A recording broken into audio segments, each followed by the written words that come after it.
Welcome everyone who is tuning in today. Thank you so much for joining us. This is the coming together of incredible partners from all different parts of the industry. A little bit about FounderMade for those of us coming from the FounderMade community, you know this, but for those of you coming from the Mentorcam community, thank you for joining us. Our whole mission is helping entrepreneurs build. We do that through direct access to distribution, funding, media, mentorship, and more. We couldn't be more excited about the partnership with Mentorcam.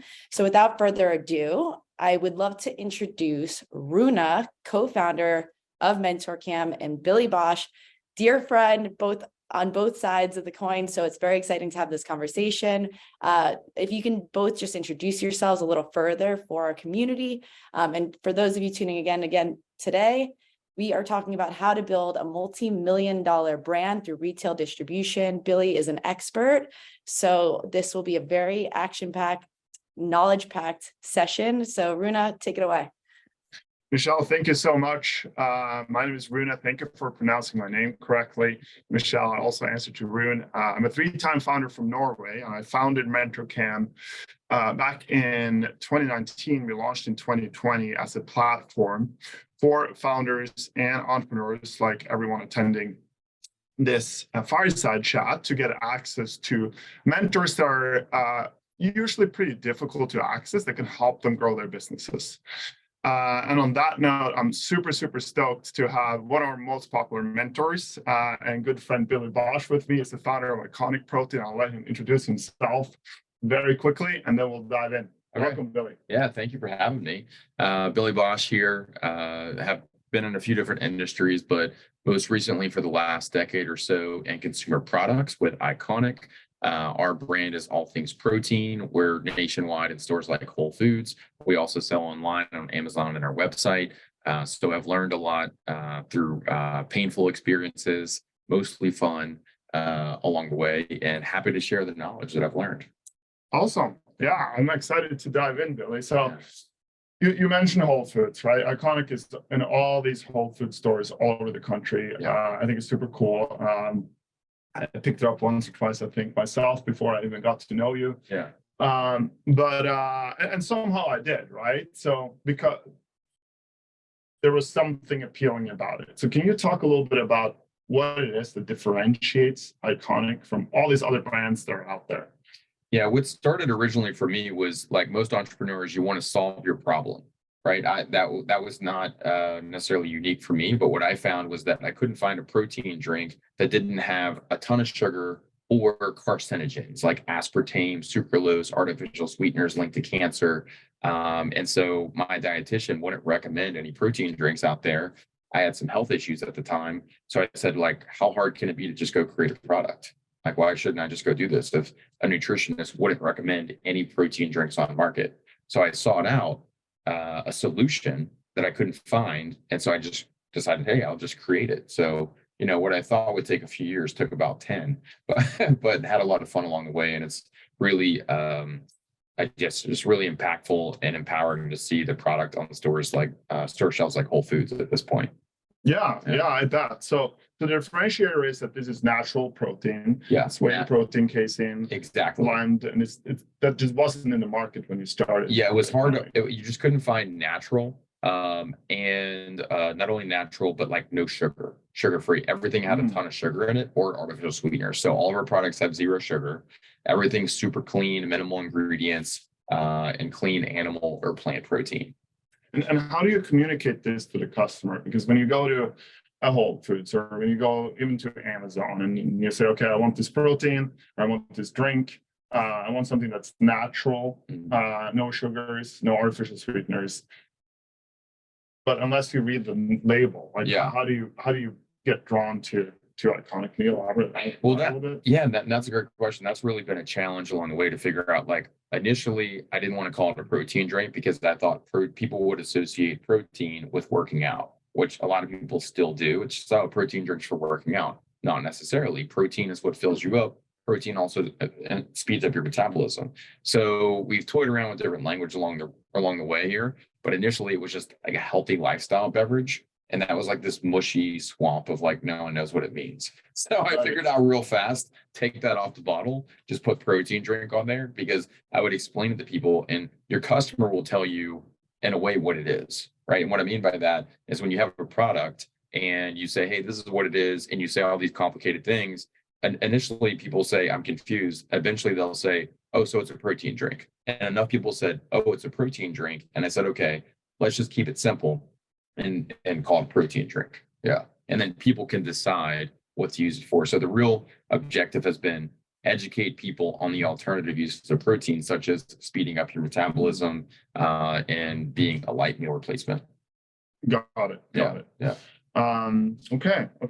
That's very cool. And then in terms of making a decision, or I don't know if this was a conscious decision or not, to go straight to retailers versus doing D2C, because a lot of protein is done D2C and people buy it online, even the premixed drinks, I believe. Mm-hmm. So what sort of prompted that decision? And what do you think founders need to think about when they first launch in terms of going or trying to go for retailers versus D2C? Well, initially it was that I wanted to go D2C, but the challenge with D2C for a drink and anything that's heavy is your freight cost. So the cost to ship the products was really prohibitive to growing that side of the business. So we sold it on our website, it basically lost money. We charged for shipping, but it was a bit cost prohibitive for customers to buy, and selling it in the grocery store was more, better for our bottom line, I should say. So I knew the retail trade. So previously I worked in an industry where I worked with big retailers like Walmart and things like this. So okay, I know how to sell in the store. I can get in front of the buyer. And look, even if you're not great at sales, if you're passionate about your product or service, you're in sales and you're the best person typically to go sell that until you start to scale a little bit. And so what I realized was me getting in front of buyers was the best way to start to grow this product. So it was just like leveraging one buyer to another, kind of like news, like PR jacking, they call it. So you say, okay, I want to be in New York Times. So in order to get in the New York Times, I need to be in this, and this, and this, because New York Times isn't necessarily going to cover you right away. But if you've been in all these other smaller outlets that they watch and look at, then you can get in. Kind of that's how it works in most retail. If Walmart says, oh, I've seen you successful in all these other stores that we watch in our area and maybe nationwide, then why wouldn't we take a look as well? And then you build a data story. So the data story of sales, successful sales data, retailer by retailer, is what helped me leverage getting into additional stores. Because at the end of the day, the retailers want to make money. So if you can show them how you can make them money, then they will give you a shot. And they want the cool trendy products as well. Exactly. You got to show them, hey, we're on trend, right? These are the trends. We're going to make you money. Oh, why? Because you said so? No, because I can show you all the other stores we're making money in that are your competitors. And why wouldn't you take this product if it's on trend and it's going to make you money? Got it. All right. So let's walk through this step by step. Mm-hmm. I think it's super interesting because many people don't know this, but my first company was actually an apparel brand, and I would literally put. But we did base layers and underwear. I would put boxes of underwear in my Jeep and then drive around to these boutique stores. Yes. And just walk in during the day when there was not a ton of foot traffic, and then try to find the owner and sell it. And we didn't get as far as you are with Iconic, but is that how you started too? Did you just literally go and knock down doors? Yes. I don't think people realize that initially to really kind of like roll up your sleeves and get the work done is really impactful. And that's not necessarily how you scale, but it's how you learn the business, right? Because you learn firsthand from customers what they're saying and what potential buyers from these stores are saying to you. That's what I did. I literally had Iconic, hand labeled all these bottles with some help, put it in my trunk, and drove around the grocery stores in New Orleans where I lived at the time to go sell them like door to door, essentially. Okay. And then how long did it take you to get someone to say, yeah, I'm gonna buy this. I'm down. Well, I was pretty passionate, and initially it was very hard because what people don't realize about retailers is there's no empty shelf space. The retailer doesn't say, "Thank you for coming. I've had this empty shelf for so long. Now we finally have a product to put on it." Right? They say, "No, our store shelves are full. I'm not interested." Okay, so you have to get past that. And for me, I found that what was useful was I had a nutritionist that we had contracted to work with early on and help design the formula for the product that was also on the news, right? The local news, and that was also sponsored by the biggest grocery store in the state called Rouse's. And they said, okay, we're not interested. Good luck to you. And I said, hey, well, listen, there's a segment that's airing on our drink that was formulated by this dietitian, and she's going to talk about it. Your store sponsors it. And right now it's only sold to your competitor. So how is it going to look when you're sponsoring this segment and then people can't buy it at the store? And he said, fine, I'll put it in the stores. A little promo sometimes helps, you know? For sure. Yeah. Sure. I like it. All right. So now you're getting into the stores in New Orleans. Yeah. Now you're getting some credibility, and to your earlier point, you're gathering data. Yes. And Yeah. then you're using that data to pitch the bigger retailers. Exactly. Building a data story, whether you're selling online or selling in retail, is absolutely critical because you're learning as you go. You're talking to customers, figuring out what they like and don't like, taking notes. And that's not to be confused with changing everything about your product based on what customers say, because the customer isn't always right. Okay. You're always going to have someone that complains and says, hey, I think you should have more sugar. I think it should be less sugar. I think it should be sweeter, whatever it is, right? So opinions are a dime a dozen, but if you get a lot of people saying the same thing, maybe it's time to listen to what people are saying and make some modifications. But that's what it was. Build a data story, not only from the customers, but from the retail buyer angle, and ask the buyers for the category in the store, hey, I know we're selling well, but like, what do you think? What's your take on this? Oh, we love it. For us, it was like moms. Moms were a big winning category for us. So moms love your product. They use it for weight loss. They buy it and they fill their cart with it, because they're buying a 2-week supply. And I'm saying, okay, that's who we need to key in on online, right? Because I thought it was going to be people like me. It's not people like me. Mm-hmm. It turned out to be someone else. So that's what you can learn in the process. Right. So just talking to your customers, both the resellers, the retailers, and the end users, and then ultimately learning what their behavior is, and then you have that data, and you go out and Exactly. you pitch it. And how did you get your foot in the door? Look, it's big brands. I'm sure. I used to wonder all the time, like, how do I get into a Nordstrom or something like that? You know what's crazy? Sometimes it's as simple as just picking up the phone and calling them. Mm. I got a meeting with Sam's Club one time, and we ended up getting in a couple years later. But essentially, I called this buyer. I called Sam's Club. I'm like, well, I'll just call their office in Bentonville. So they pick up, hello, Sam's Club. Hey, I'm looking for the buyer for protein drinks. Sure, that's Amy. Okay, transfers me over, and I'm thinking I'll get the voicemail or something. Someone picks up and says, hello, this is Amy. I'm like, I should have been better prepared, but I'm like, okay, think on your feet. You got this. And she says, hey, this is Amy. How can I help you? Okay, this is Billy with Iconic. I'm the founder. Oh yeah, I've seen your product. I was doing some competitive intelligence at some other stores, and we happen to be in a little 10-store chain called Central Market in Texas that actually does a lot of revenue. And she said, I saw it there. I love it. I actually bought a bunch and I like it. I was about to give you a call. And I'm like, okay, great.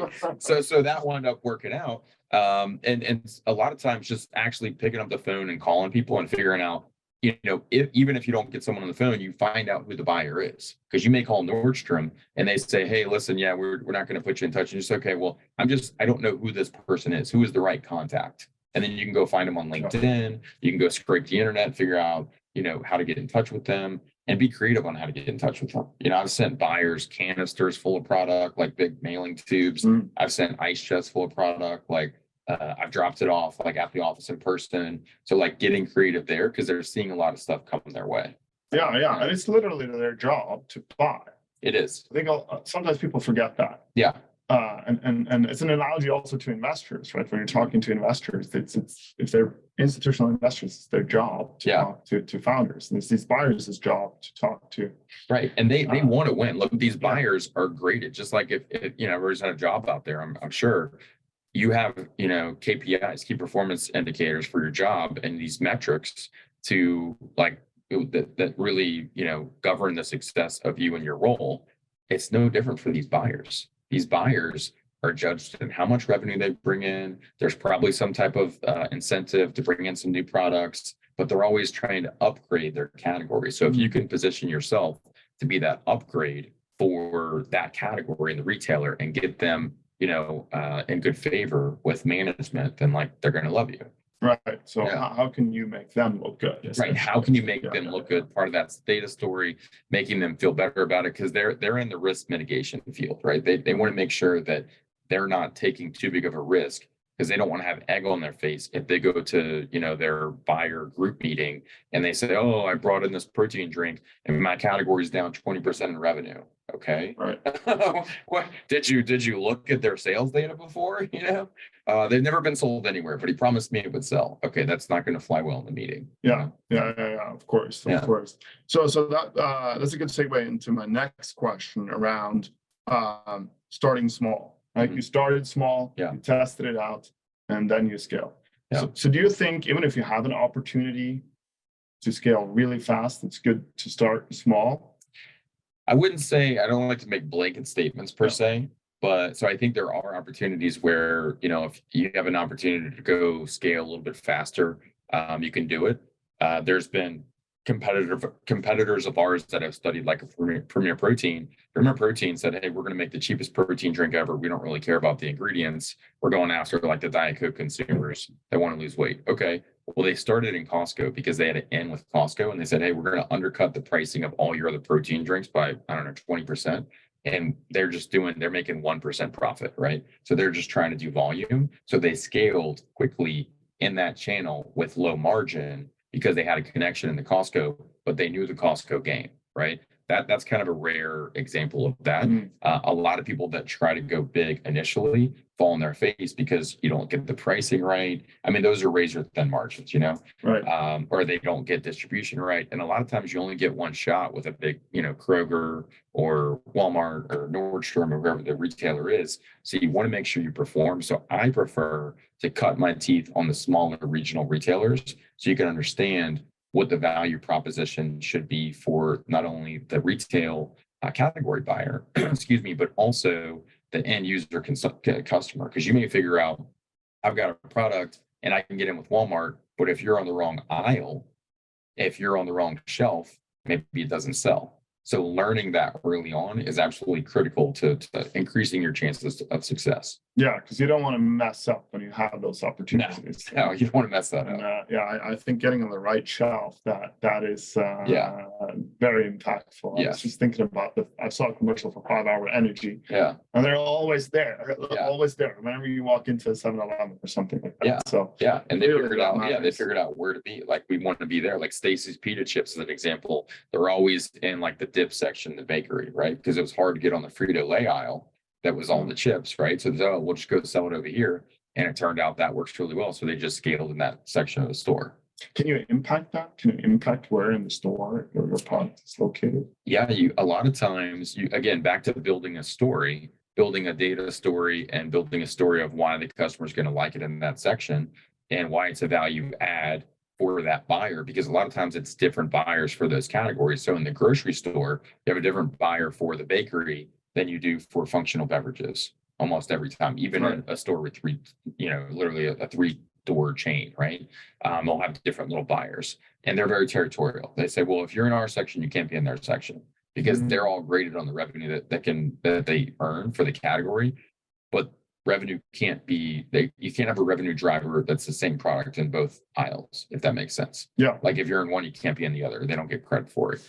And it's the same thing in retail for like a Nordstrom or something. There's going to be different buyers for each section of the store, right? One has women's apparel, one has formal wear, one has shoes. And so you may say, okay, like, I've got this product that could be over here, but actually we'll put it there because it's less competitive and maybe it ends up selling better there. But you want to test that with some, smaller stores. Yeah. No, that makes total sense. And probably a good reason to cut your teeth with the small ones first. Yeah. Like you said, do you think geography mattered to you? How important was geography to the success of Iconic?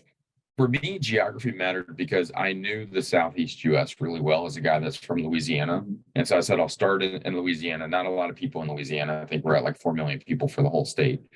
So that's like a suburb of Houston or something, right? So I knew, okay, test it in Louisiana and then get to Texas as fast as I can because you've got HEB, which is a great big store in Texas. You got Central Market. You've got national accounts there, like Whole Foods is based there. Nationwide chain, obviously, Sprouts has a lot of stores there. And you've got all the big retailers have space there. So I said, okay, if I can build the store in Louisiana, then I'll go do it in Texas. And then Texas will start to drive the volume and the revenue. And to this day, our best number one Whole Foods in the country is still in New Orleans. Funny Really? enough. Yeah, even I don't even live there anymore. I'm there a lot personally because I've got family there. But that's still our number one velocity Whole Foods because I built the store there. I did demos there. We went really deep into the market to, educate customers, do samplings. And I think it's important to have some type of winning geography for you, some type of home market where you can do your learning, do your homework, and figure out like why this product's going to be successful. Yeah. And then you scale that, right? Right. So there's some identity tied to it then too. Exactly. Right? It's their homegrown brand. Exactly. Yeah. And then when you want to go do market research or something, then you have people that are big fans of the product that will actually spend time to come see you and give you their 2 cents on the product. Yeah. Oh.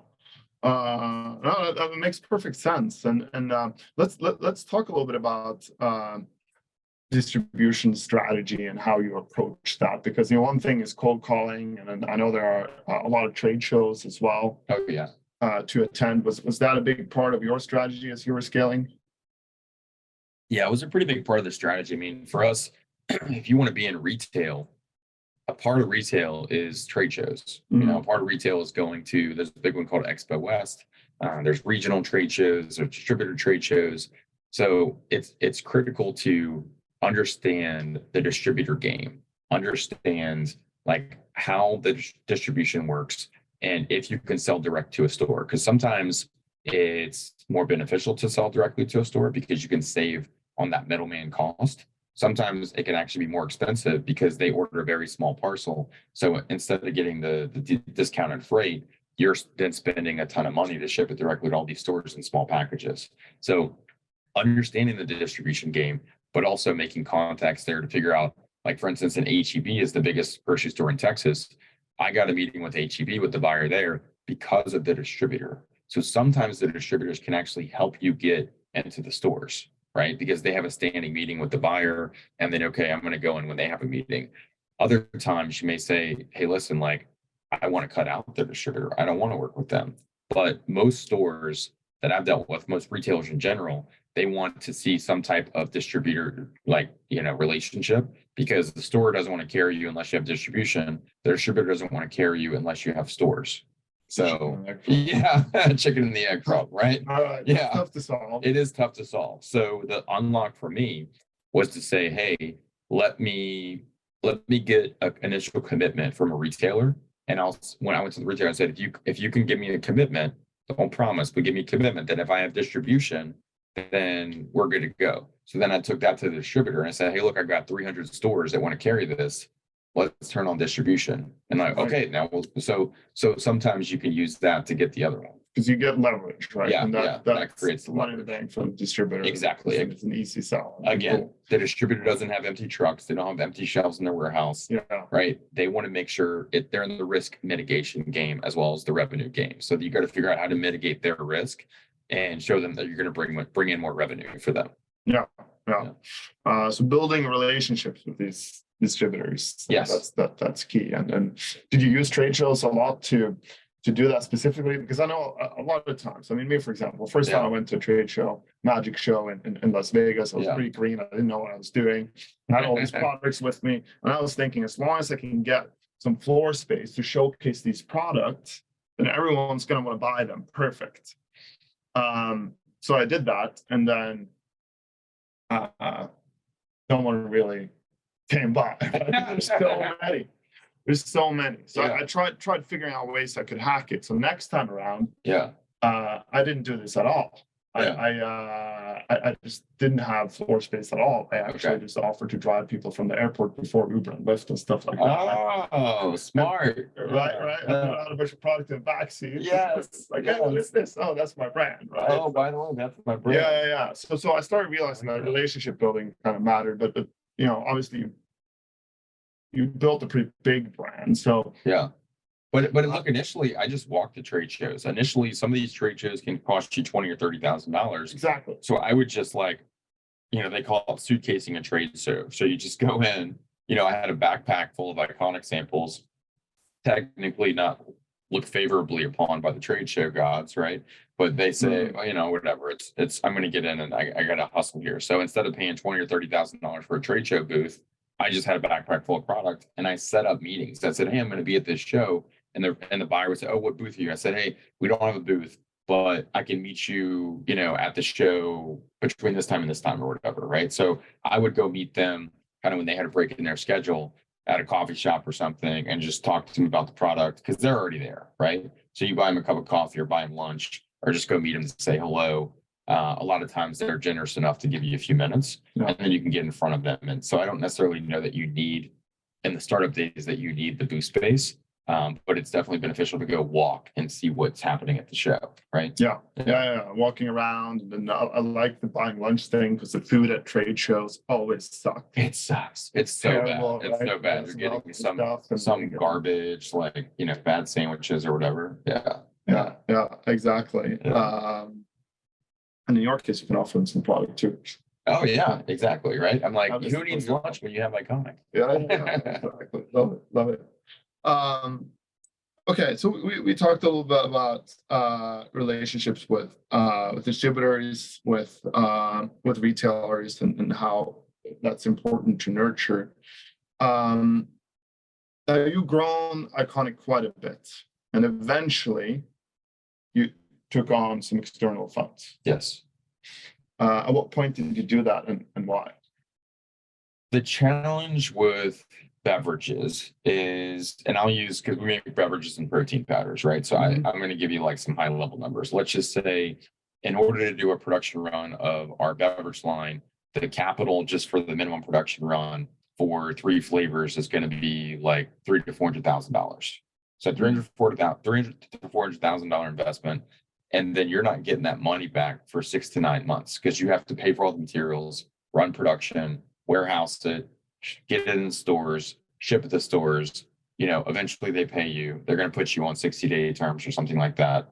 And they may pay you as it sells or something in some cases. So it could be very challenging to kind of like manage that process. So like we just need cash for production, honestly. And like I couldn't get enough bank money from it. So I said, okay, I'll raise money. So I started raising money, did like a seed round, Series A, Series B, went through all this stuff. And now the market's quite a bit different. I talk to companies that say, hey, I want to raise money.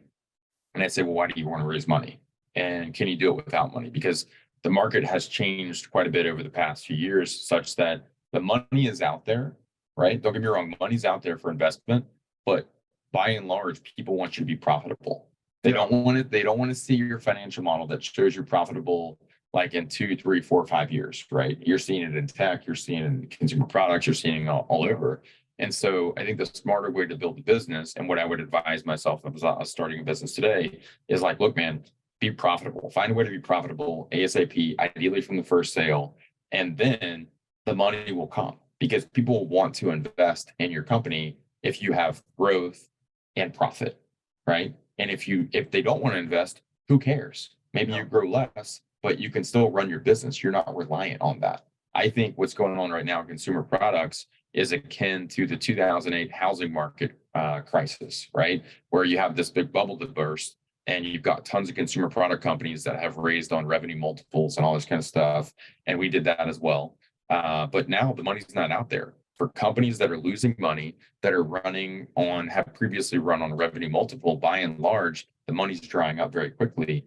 And so you're going to have, a lot of companies that are relying on fundraising either go out of business, or there'll be some type of consolidation of the industry where, groups pick up brands for pennies on the dollar, because traditionally businesses trade on an EBITDA multiple. So what's your profit? And that's the multiple. Yeah.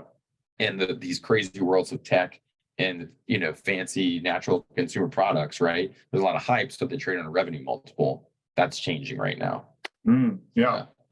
Yeah, I can definitely relate as it pertains to tech. I see a lot of tech founders now being overly optimistic about the multiples they can raise at. So you have more leverage when you're profitable too. You have great leverage, right? Because if you don't like the terms, you don't take the deal, and that's that. So you can do more founder-friendly money and founder-friendly terms rather than say, hey, I'm going to give this person 3 times preference, which means they get 3 times their money back before you see anything, right? And then you still split the money you get for a sale based on percentages of ownership.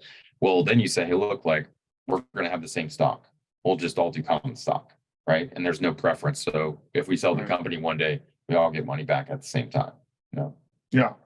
There's so many founders that fall into that trap, raising a lot of capital early on, getting a lot of dilution. Yes. And then even when they sell the company, it looks like a success story from the outside for whatever it may be, tens of millions or even more. And sometimes the founders are left with basically nothing. Yeah. I mean, like, take it from me. Once you start to fundraise and once you start to go down this path, it's a bit addictive because you become reliant on having a lot of cash to grow. And that can be a fun process, and you can definitely use that cash to grow, which we have done. But then you get reliant on running this kind of potentially top line revenue model, which we have done to get, it's burn the bottom line, so lose money, keep growing the top line, grow your revenue. Right. And that was, a strategy that I initially pushed, then I pulled back on, but some of our investors were still very much in favor of that. They had control of the company, and still do. So it's been more of like let's keep going down that road. But the market again is changing right now. So if I could go do this again, I would say, hey, listen, like powders, for instance, protein powders and any kind of nutrition powder, the production run minimums are much slower. So let's just say if you run a few different flavors of that, that's going to cost you, $30,000 to $60,000 versus $300,000 to $500,000, right? So like, cool, I'll just do powders, right? And then I can make the money fat. And you could usually find something when you have a lot of production facilities. Let's just say you want to make glassware or something. Well, there's a ton of glassware manufacturers out there. You could probably find someone that's going to give you terms. So what I mean by that is rather than pay for all the materials up front and pay for, the production up front, they will give you 60-day terms. So they pay for the materials, they pay for production, they charge you 30 to 60 days later after you've received the product, right? Which gives you a ton of extra wiggle room on your cash, right? That gives you working capital. So that's a big deal versus if you say, hey, I'm going to go work with like some type of like specific marble company out of Italy, and there's only 3 people that can make this type of carve this type of marble sculpture or something, right? Well, then you're limited, and they say you got to pay us everything up front. Well, that makes your business a lot more challenging because of the constraint on cash flow. And a lot of people don't think about that because as founders, we're running off of passion, right? Yeah. We just want to go create something because this is an idea, this is what we want to do. But I think it's one of the most important factors is to look at the business as a whole, understand how you can take this business and make it profitable and minimize your cash burn and the cash crunch. Yeah, absolutely. Because that also minimizes the need for capital, less dilution. And I also want to hone in a little bit on something that you said about how investors just want you to grow very often. Yes. So are you saying, Billy, that investors and founders aren't always 100% aligned? Shocking. How can that be? It's shocking that, believe it or not, investors and founders are oftentimes not aligned. I would love to say that we're always aligned, but hey, we're humans, we're different, right? You see the world differently a lot of times. And so in many of these cases, again, like you mentioned, the investors can be hooked on growth. And look, as a founder, growth is fun, right? Growth is fun. It's nice. It's a nice feeling to say we're constantly growing. But I learned a saying a bit too late, which is revenue is vanity and profit is sanity. That's a good one. I subscribe to that philosophy. Yeah. I couldn't agree more because investors, they're looking out for themselves. I think it's important to remember they're investing because they want ROI. There's some that are really nice. Yeah, and let's touch on that, right? Yeah, let's talk about that. Because ask your investors why they want to invest, right? And if they're honest with you, it's one reason. Okay, if they're just kind of making you feel better, we believe in you, we believe in the brand, we believe in the product or service, blah, blah, blah. They're here to make money. And it took until, some of the challenging times of early pandemic days with our business for me to have just a real, heart to heart with our main investor. And I said, hey, listen, like, it seems like we're not aligned on direction here. Let's talk about why we're all here. And they said, look, we'll make it real clear for you. We're here to make money. Yeah.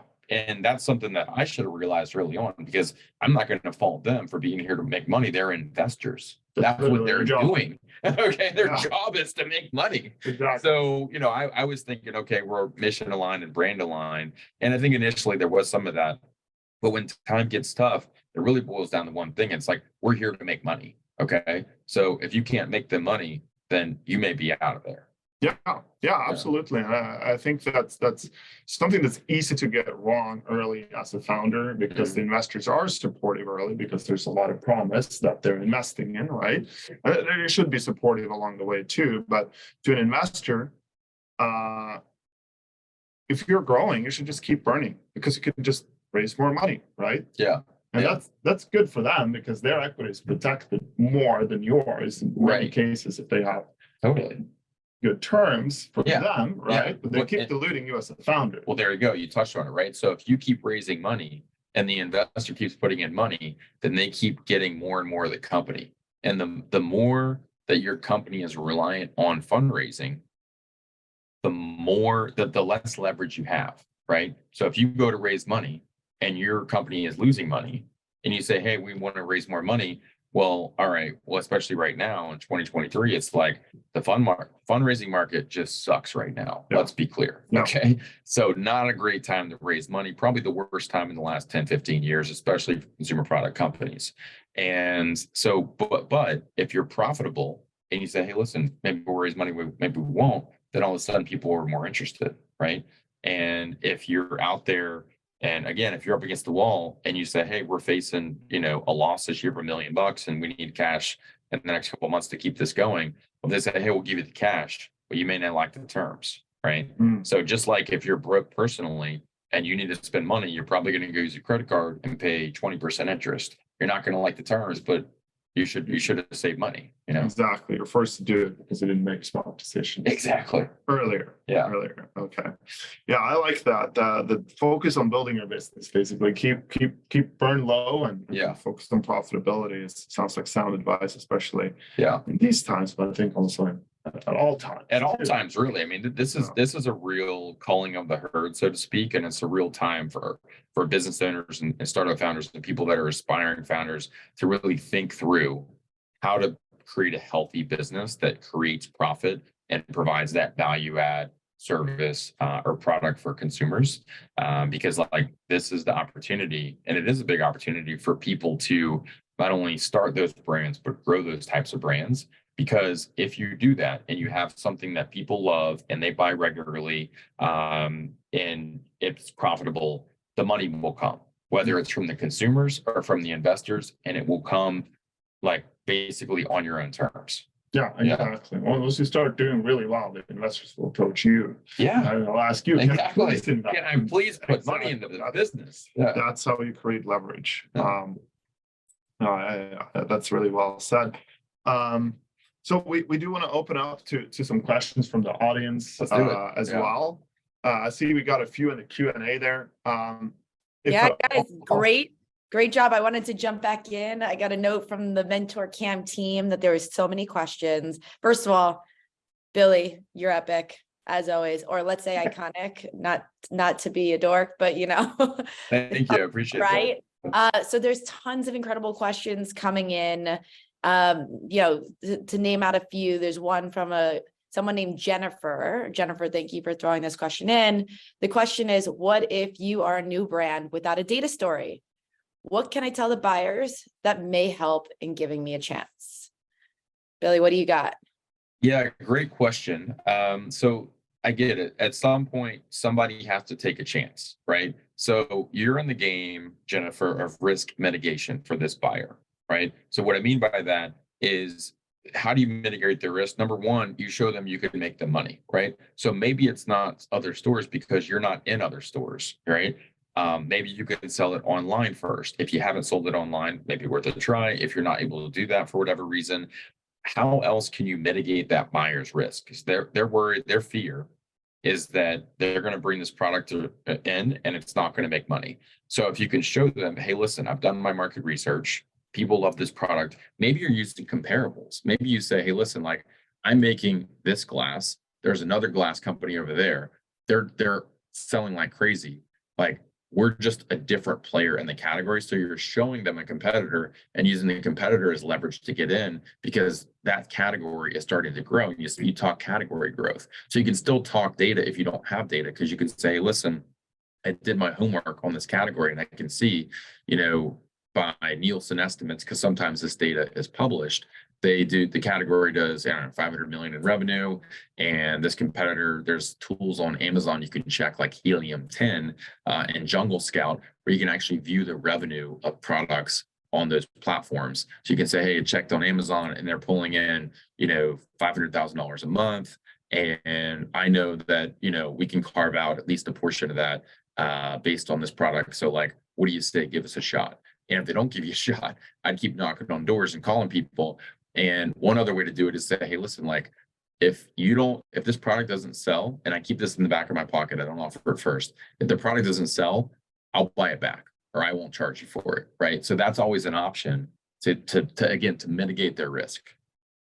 Absolutely. Another question came in for you, Rune. How do you keep the Amazon channel from cannibalizing the big box cannibalizing mom and pop shops? Are you launching the same products and price points across all the channels? I mean, I think either of you probably have really interesting perspectives. So, whoever wants to jump. I'd actually love to hear Billy's perspective on this, because I purchased Iconic on Amazon on multiple occasions. Yeah, That's the protein powder I actually put in my protein shake. Thank you. But what do you think, Billy? Yeah, so what we found is that the purchases are not mutually exclusive. So what we found is that there's a lot of discovery that happens in grocery stores. And the grocery stores is where people like to go try products. They'll pick up something new on the shelf. But obviously now, like, post, pandemic, things have changed, and but sometimes they just order groceries online, right? So there's less discovery happening in the store. But what we saw is that people will discover the product in the store, then they buy it on Amazon or our website, okay? And I also found that I can price it lower on my website, and I can charge 10, 20, 30% more on Amazon. People still buy on Amazon, because they've got Amazon Prime. A lot of times they don't even look somewhere else. And I'd rather them buy on my website, but there's additional fees to sell on Amazon, right? So it's such an easy buying process. People generally prefer to just go through that Amazon checkout and then go set up a whole nother login on a website. But what I'll say is, like fundraising, that can be very addictive. The challenge with Amazon is out for Amazon, right? I'm not here to villainize Amazon. Jeff Bezos has done an incredible job. We all love Amazon. Everybody has Amazon Prime. How do you live without it? I don't know. But I'm just saying it's a cautionary tale into, I really try to, impress upon early stage founders, grow your business yourself first on Shopify so you can earn that customer data, talk to the customers, engage with them, and then start to put a couple SKUs of your product, so maybe not the full portfolio, on Amazon. So you can use Amazon as lead generation for your website, right? Some brands just refuse to sell, but you can't stop it. Someone's going to go buy your product and resell it, and they'll get the revenue, even if you don't sell it there. So I'm not a proponent of not selling on Amazon. I just think through it and try to get the customer data. That's so helpful. There's so much conversation about Amazon. There's another question that came in. This is from, and apologies if I mispronounced the name, Rina Chandarana. She says, I'm the founder of Chandarada, and I'm selling my products in small retailers, but want to expand to large national retailers. And I still relate to this question because we've talked to so many early stage entrepreneurs. I don't have the funding to manufacture on a larger scale. How can I reach out to big retailers if I don't have the quantity? Or do I reach out to big retailers, and if they want to order, then I can go to the manufacturers and negotiate a larger or later payment term to align with the payment? Or how does this happen? How do you, I think said simply, right? Just, I read through that as I saw it, but said simply, if you're a smaller company, how do you all of a sudden play with the big boys out there? And how do you lean on manufacturers to do that? Yeah, there's certain ways to do it where, and she's got great questions. I mean, sometimes it's just, you need to be more profit, or you need to stack your profit.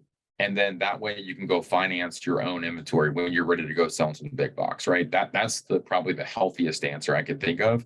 There's creative solutions where you can say, hey, I'm going to do inventory financing. You can sometimes find specific banks for specific industries that will say, hey, listen, we'll finance this, right? So we'll say it's not going to be cheap, right? It's not going to be, 7%. It's probably going to be 14% or 20% interest, but maybe it's cheaper than raising money. And they'll say, hey, look, like, I'll finance this for you. You show me a purchase order from Costco or some other big chain, and they're going to buy it. And these are the terms, and you're going to make money on it.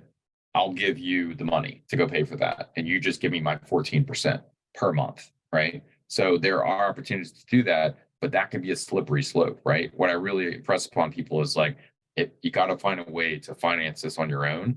And the retailers aren't really interested in financing you. They're not a bank, right? Maybe you can get better terms. That's an option, right? So maybe you say the challenge here is the window to pay. So if I say, if I can get Costco to pay me in 30 days, but I can get 60-day terms, so I can wait and pay the co-packer, the manufacturer, in 60 days, then I got a 30-day buffer. That's pretty tight. But there's a way, you see what I'm using as an example. There's a way to kind of negotiate terms and use the terms to your benefit to finance the inventory. Right. So you have to take on some of that risk. Yes. And just make sure that you can negotiate the terms in a way that you actually have the inventory ready, and the cash right. Hopefully will come in so you can finance this later. Exactly. Yeah. Which can be challenging, because what newcomers don't realize is there's almost always deductions that happen from distributors and retailers, and they say, oh, this amount was damaged. Well, how was it? I don't know. It was just damaged. We're not going to pay you for this. This amount, was the wrong color. This amount, blah, blah, blah. Or we had to run a sale on it. So there's discounts and other things like that that'll come off. So I don't think I've ever gotten the full amount that I was planning on from a distributor or retailer. Just experience share. Yeah. Build in a buffer. Yeah. What should that buffer be? It really varies by product and industry. Sometimes it's, a few percentage points. Sometimes it's like 20 or 30%. It really varies. So that's where doing your homework comes in. Yeah. And just another comment on that too, actually, because founder made a plug, but there are a ton of great funding opportunities out there that, as Billy mentioned, for inventory financing, for revenue-based financing. If you're doing marketing, you should not have to give up equity, and there are tons of options out there. And depending on how you uniquely are positioned in market and where you have unique advantages, different funding options will apply better than others. And it's definitely not a one size fits all. Happy to chat about that more if anyone wants to reach out after. Another question came in from Ariel Brown. Do you recommend Amazon multi-channel fulfillment? One 3PL, multiple, keep it in-house? Thoughts? I recommend pricing out all options. The way I look at it is the market's changing pretty fast right now. So Amazon announced for this year in 2023, they're going to go up 30% on freight cost for anything over 1 pound, right? We currently use Amazon fulfillment for our website orders on Shopify, but also for Amazon orders, right? Because shipping of liquids is so expensive, they're the best game in town right now. Now that they've announced a price increase, we're currently pricing with other 3PLs, which are like a third-party warehouse, to see what their pricing is, right? Because I'd rather be able to talk to a 3PL versus Amazon, because Amazon's like, they're just robots moving around stuff, right? You're not picking up the phone and talking to someone over there, but you get that customization. So if it's close in price, I would say I would always go with the 3PL, as long as you vet them, because you can get some customization, and some of that can benefit your marketing if you do a bundle or something like that. If you want to bundle something in Amazon, good luck, right? That has to whatever you're shipping in Amazon generally needs to show up already prepackaged, ready to go.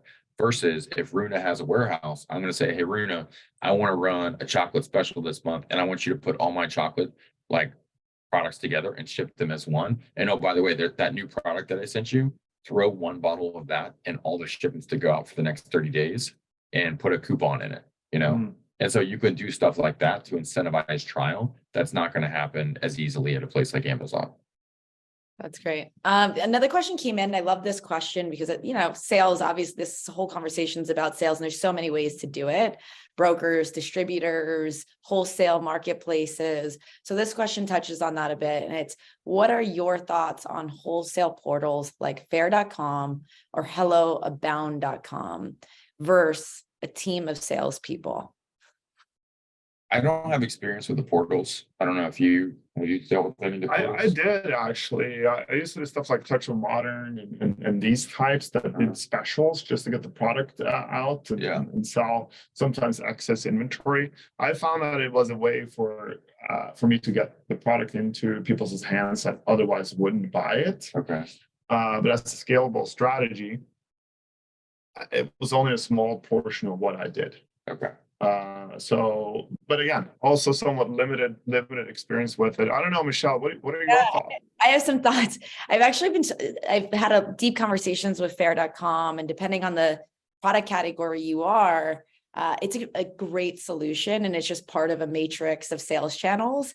And to Billy's point around Amazon, use it as a marketing channel. You don't have to put all of your products out there. They have incredibly supportive tools, services, financing options for their brands. So definitely recommend. I'm not as familiar with helloabound.com, but Fair, their founders came from, I believe it was Square or Stripe. So, venture-backed community. They put a ton into product development on those channels. But again, it is not a single channel versus the other. It's doing all the above.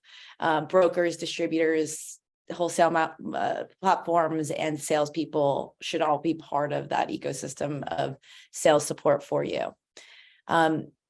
Here's another question that did come in. What is the right time to go into brick and mortar retail when one is primarily an online brand? And I love this question because we have a lot of D2C brands who come in and immediately want to be in Target or immediately want to be in Whole Foods. And there is a lot of considerations when you enter the brick and mortar ecosystem. So curious, Billy, would love to hear your thoughts there.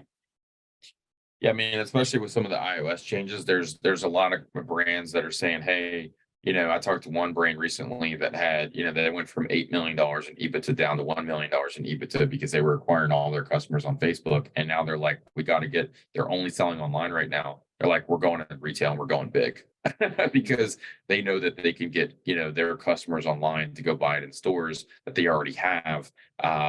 And, a big thing that retailers look for is for you to be a destination item. So once you get to the point where and this is what's great about being direct to consumer, is who that customer is typically, how to earn that customer. And so if you know who that is and you're kind of engaged with that customer avatar, a lot of times you're in a great position to send that person to the store. And if you can show the retailer that I'm sending people to your store to buy my product, like, you're going to be their hero. Okay. Mm-hmm. So that's what they want. Their number one objective is to get more feet in their store from the street. So if you can do that, that's an opportunity. And I would say, it really varies by brand. When is the right time to go? I don't know. I think it's different case by case, but I think once you do your homework and you've sold it online, your customer is, you're making money, then you go do the homework on retail to figure out how you can make sure you don't lose money. So understand the fees of doing it in a retail, understand where your customers currently shop, where they're most likely to buy it. And then I think, it's an opportunity to go in there and do it. I'm a big believer in flowing downstream. So if you're knocking on, it took me 7 years to get into Whole Foods, by the way. Okay. Wow. Yeah. It took me a while, a lot of knocking, but guess what? We weren't ready to be in there anyway, right? We weren't ready for a national rollout in Whole Foods, but 7 years later, we certainly were. Yeah. So sometimes it takes time. And if you're flowing downstream, it's like, go where the opportunities are. If the opportunities are to keep growing online, you can grow online and be, $1 billion brand, right? You can be hundreds of millions of dollars. So I don't think that your opportunity caps out online. I think that you could definitely do retail too, understand it's a distraction and understand you need to time it. And that time kind of varies by company.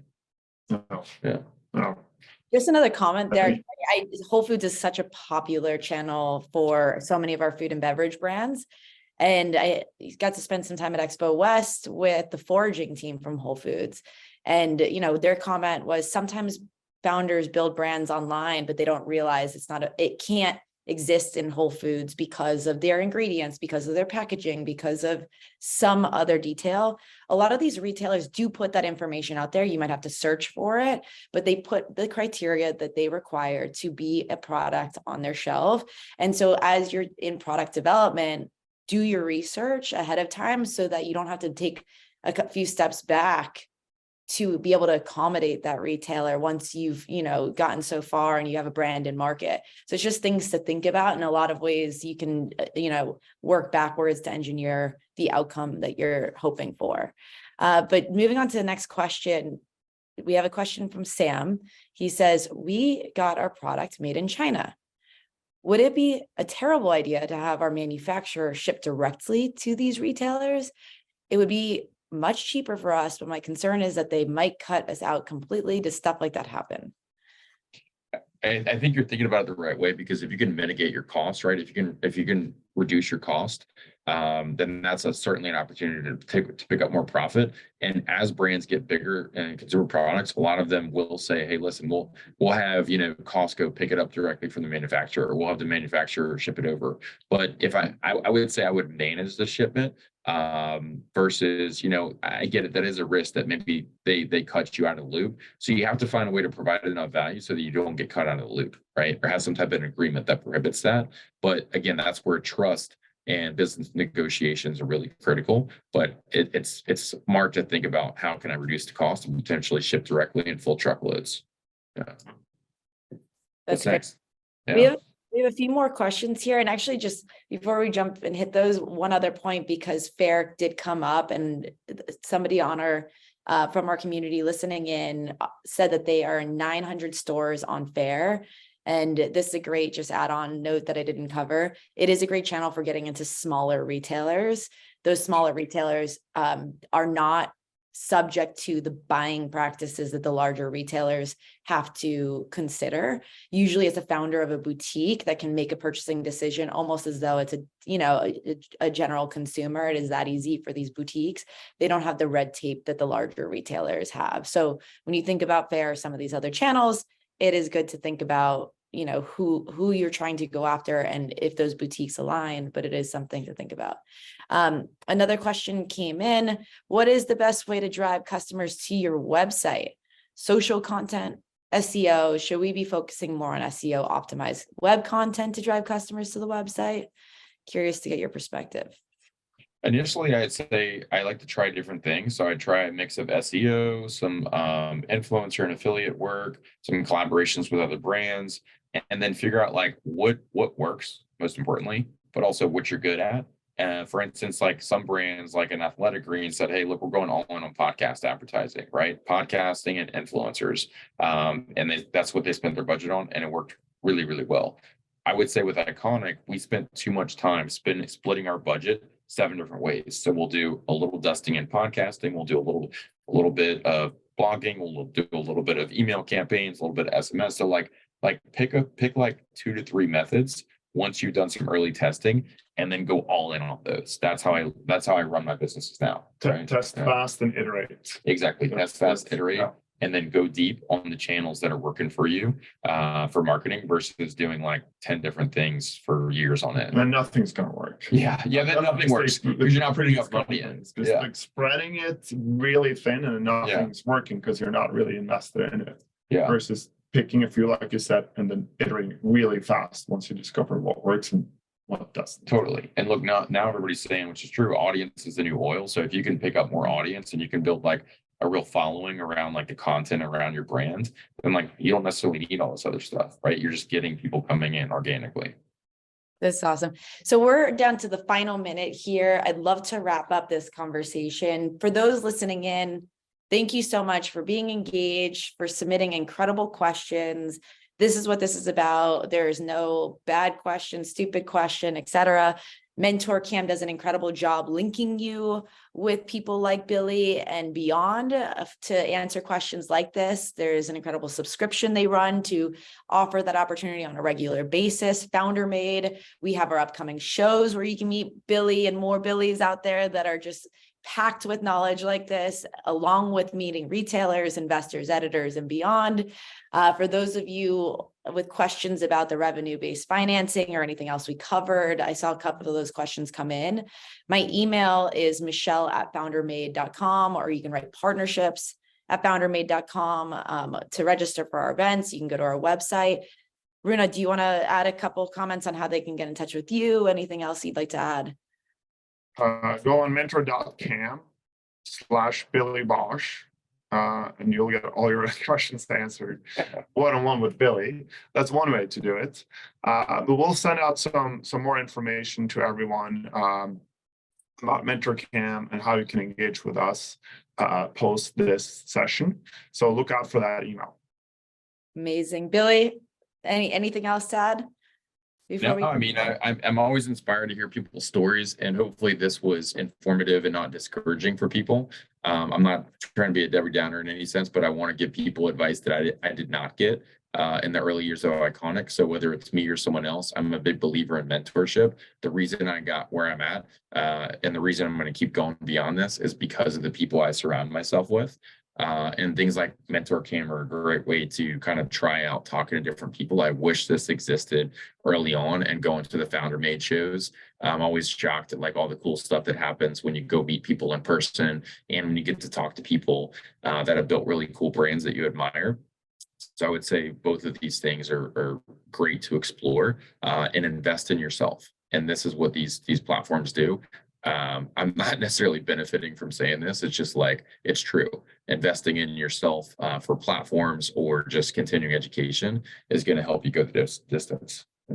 Couldn't agree more. Yeah. Amazing. Billy, you're amazing. Rune, thank you for guiding us through an incredible conversation. For those listening in, thank you for joining us. As always, we look forward to seeing you next time. Have a wonderful day, wonderful week, and we will be seeing you soon. Thanks again. All right. Thanks, Michelle. Thank you, Michelle. Thank you, everyone. All right.